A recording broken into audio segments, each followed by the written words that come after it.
Welcome back. इस वक्त senior सहाफ़ी तजज़ियाकार सलीम बुखारी साहब हमारे साथ स्टूडियोज़ में मौजूद है। बिला ताख़ीर बुखारी साहब की तरफ चलते हैं। अस्सलाम वालेकुम बुखारी साहब।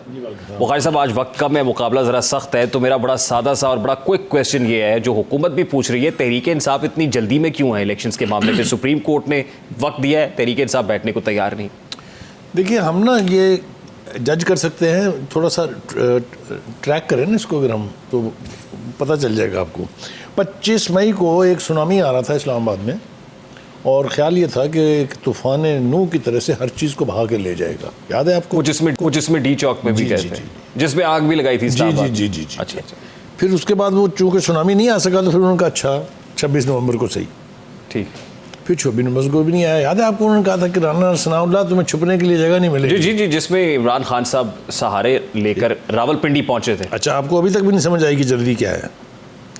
ये जो पॉपुलैरिटी है ना, और ख़ासतौर से जो पर्सनैलिटी कल्ट की पॉपुलैरिटी होती है, कम हो जाएगी क्या? ये लास्टिंग नहीं होती। अच्छा। आप तारीख के सफ़ात में जाके देखें।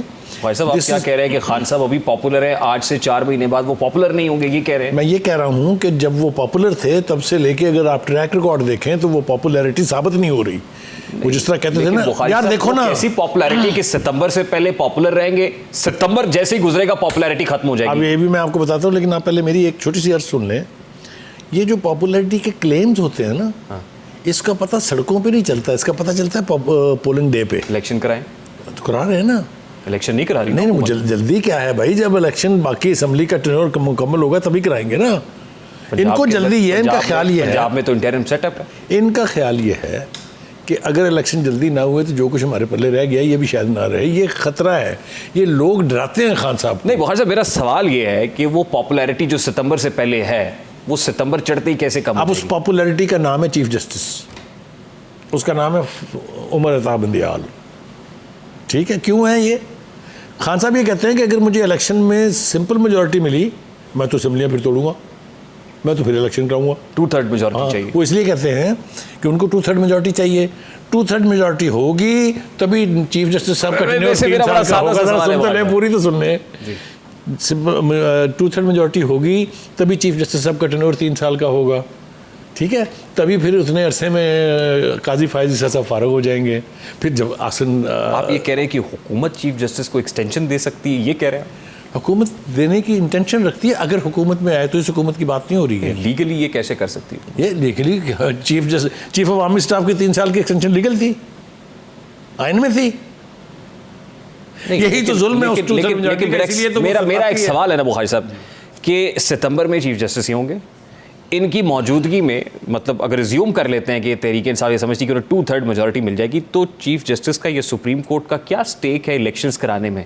कि वो या बैलेट या वो आरटीएस बैठा देंगे या डब्बे खोल के वोट डाल देंगे, ये क्या बात है? देखिए, मैंने तो नहीं कहा ना ये पीडीएम ने कहा है कि जी हम रैलीज निकाल रहे हैं टू प्लेज सपोर्ट और शो यकजहती टू चीफ जस्टिस। ये मैंने कहा है। वो इसलिए कि वहां पे केस लगा हुआ है।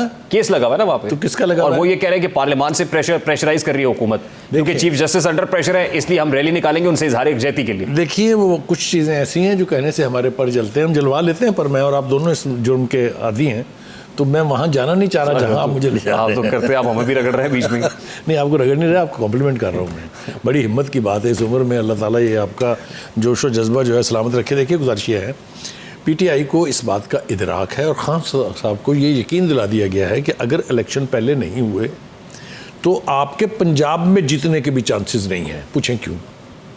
ये जो कॉन्स्टिट्यूंसी की पॉलिटिक्स होती है ना, इसका पता एक दिन लगता है जब 5 साल के बाद इलेक्शन होते हैं। कॉन्स्टिट्यूंसी की पॉलिटिक्स के लिए ना खान साहब के पास वक्त था, उन्होंने सिर्फ गालियाँ दी हैं, जुलूस निकाले हैं, जलसे किए हैं, रैलीज की हैं। इज़ दैट राइट और नॉट? जब 5 साल के बाद जाएंगे उनकी तरफ, वो नहीं माफ़ करते किसी को। अब एक सवाल आ रहा है ना सर, 14 मई गुजर जाती है, चीफ जस्टिस कंटेम्प्ट लगा देते हैं इलेक्शंस की तरफ। उन्होंने आज भी ये कहा है कि 14 मई का हुक्मनामा बरकरार है, अगर इलेक्शंस पहले हो जाते हैं, और बकौल आपके पहले इमरान खान साहब की पॉपुलैरिटी है, फिर क्या होगा? अगर कबूतर बिल्ली को देख के आंखें बंद कर ले तो इसका मतलब ये नहीं है कि बिल्ली नहीं है।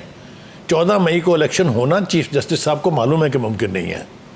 नहीं होंगे, नहीं सुने ना, इलेक्शन कमीशन ने ठोक दी ना पिटीशन कि जनाब ना हमारे पास बंदे हैं ना हमारे पास पैसे, कौन से 14 मई को आइन इलेक्शन पर होगा? अमल दरामद के लिए आईनी तरीका इस्तेमाल करेंगे, ये भी कह दिया भाई चीफ साहब जस्टिस एक ने। बात मैं आपको बता दूं, ये जो ख्वाब देख रहे हैं ना पीटीआई वाले कि जी प्राइम मिनिस्टर डिस्क्वालीफाई हो जाएगा, ये दौर गए, क्या होगा फिर? कुछ भी नहीं होगा। इसी तनख्वाह पे काम करेंगे सारे। सुप्रीम कोर्ट क्या करेगा? इलेक्शन की नई डेट आएगी, आप देख लीजिएगा। ये सुप्रीम कोर्ट देगी? हाँ, पर इसी सुप्रीम की कोर्ट तो इलेक्शन की तारीख नहीं दे कट सकती। से सुप्रीम कोर्ट नहीं दे सकता ना, उसी तारीख पे हुकूमत मान इन्हीं लेगी। पार्टियों के जरिए एक डेट फाइनल कराएगा और उसके ऊपर कहेगा कि जनाब ये केस निपट गया। बुखारी साहब, मुझे क्योंकि ब्रेक लेनी है, वक्त मैंने आपको बताया था बड़ा कम है, मुझे बताएं सर, अगले 3-4 महीने के बाद भी, मतलब अक्टूबर चढ़ गया, इलेक्शन देख रहे हैं आप? देखिए इलेक्शन तो अक्टूबर से पहले नहीं होना है, अक्टूबर के बाद होंगे? अक्टूबर के बाद होंगे और कराने पड़ेंगे। बुखारी साहब, thank you very much for your time. Senior साफी जगह सलीम बुखारी मौजूद था। I have to take a very quick short break, और ब्रेक के बाद भी मेरे पास वक्त बड़ा कम होगा, प्रोड्यूसर बता रहे ब्रेक लेते हैं।